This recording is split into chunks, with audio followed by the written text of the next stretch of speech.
میں اعظم خان آپ سے مخاطب ہوں اور آپ جانتے ہیں کہ میری ساری زندگی اور زندگی کا عمل ایک آئینے کی طرح آپ کے سامنے ماضی میں بھی رہا ہے، آج بھی ہے، اور آپ کل اور آج سے میرے آنے والے کل کا اندازہ لگا سکتے ہیں۔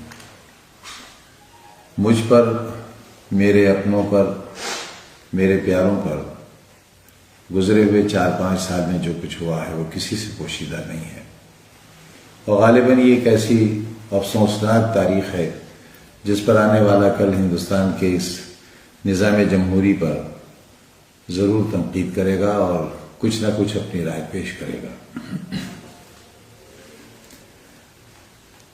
روز اول سے زندگی کا مشن یہی تھا کہ جو لوگ بہت کمزور ہیں، بہت نظر انداز ہیں، اپیکشت ہیں، اور کسی مقصد کے تحت پوری دنیا میں اور بالخصوص ہمارے ہی اپنے مادر وطن میں ایک خاص طبقے کو پیچھے رکھنے کے لیے جو منصوبہ بند تحریک ہے، اس کا مقابلہ بھی کسی غیر منصوبہ بند تحریک سے نہیں کیا جا سکتا۔ لازم تھا، لازم ہے، اور آنے والے وقت بھی شاید یہی اصول کامیابی سے گامزن ہوگا کہ ہم اپنی آنے والی کل کی نسلوں کے لیے کوئی ایسا نقشہ تیار کریں جن میں اگر ان کے لیے بہت آسانیاں نہ ہوں تو وہ سختیوں کو سہن کر سکیں اور ایک نارمل زندگی، ایک عام زندگی گزار سکیں۔ ہمارے بچوں کے اندر صلاحیتوں کی کوئی کمی نہیں ہے، انہیں موقع نہیں ملتا، خوبیوں کی کمی نہیں ہے، انہیں موقع نہیں ملتا، آگے بڑھنے کی حوصلے کی کمی نہیں ہے، انہیں موقع نہیں ملتا۔ یہ موقع ملے، ہم اس کے لیے کوشش کریں اور تعلیمی ادارے قائم کریں۔ میں ان تمام لوگوں سے، صاحب حیثیت لوگوں سے، صاحب اقتدار سے جو طاقت میں ہیں، چاہے وہ سیاسی طور پر ہوں، مالی طور پر ہوں، افسر ہوں، ریٹائرڈ ہوں، سروس میں ہوں،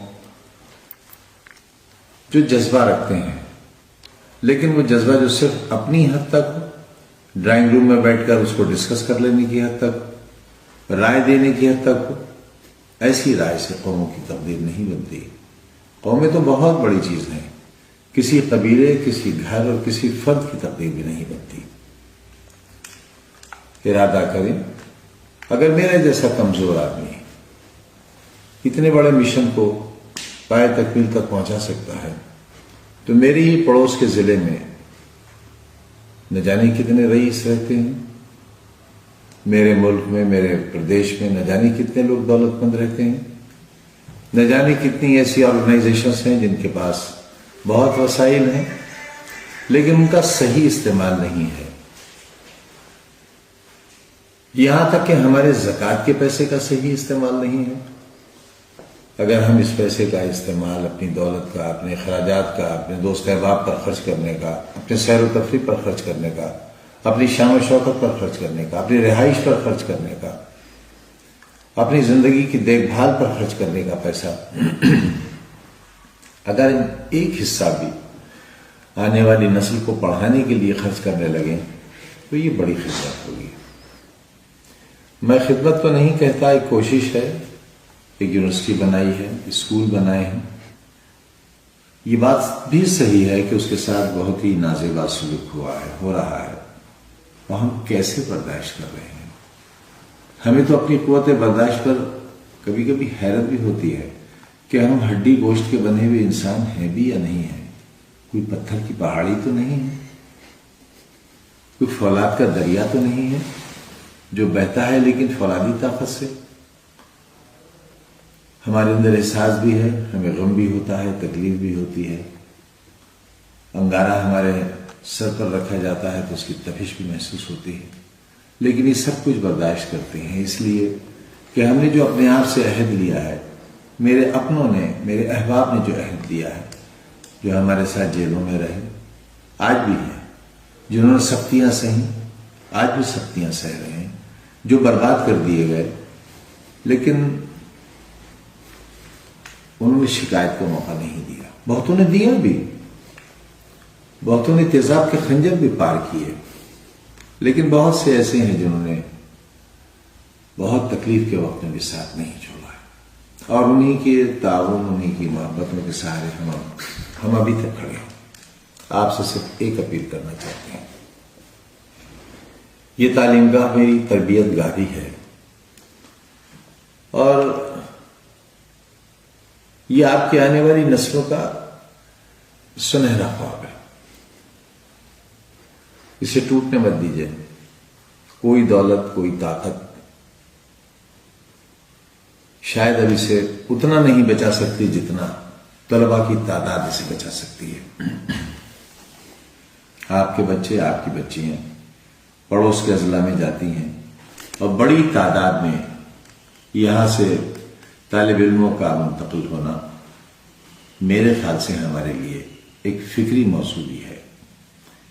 بچے ہمیشہ یہی چاہتے ہیں کہ ان کو باہر جانے کا موقع ملے، گھر سے نکلنے کا موقع ملے، لیکن وہ یہ نہیں جانتے کہ چند سالہ زندگی جو ان کی تعلیمی زندگی ہے، وہ ان کی قبر تک بچنے والی زندگی پر بہت بھاری گزر سکتی ہے.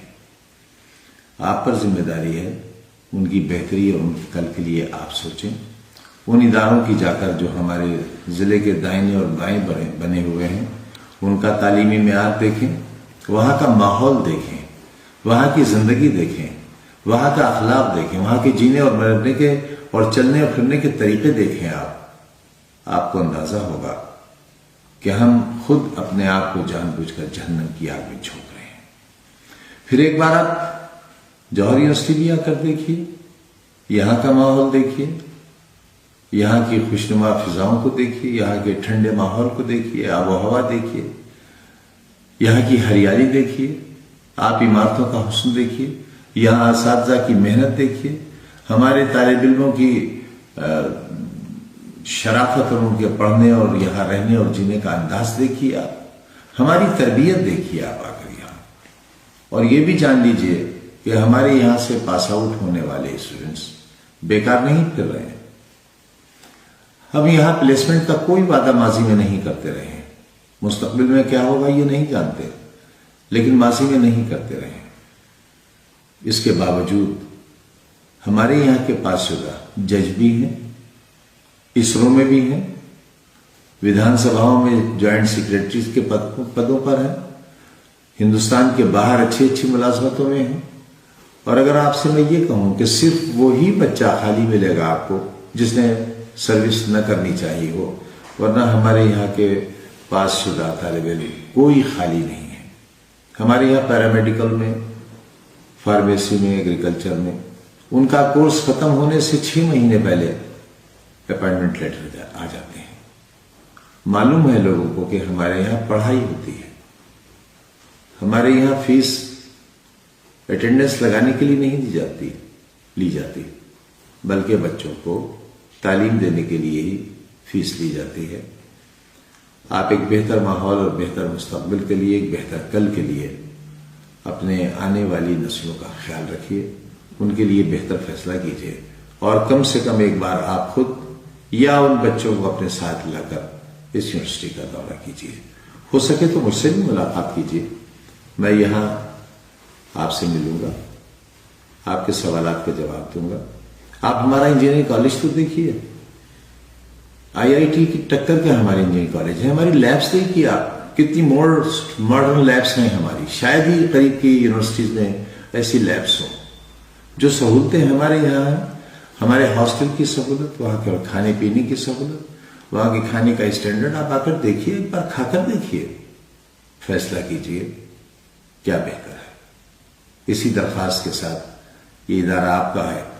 اگر آپ ہی اس کو نہیں سنبھالیں گے تو شاید اس کی اینٹ اور گارے کی بنیادیں اس کو سنبھالنے میں ناکام رہیں گی. بہت بہت شکریہ.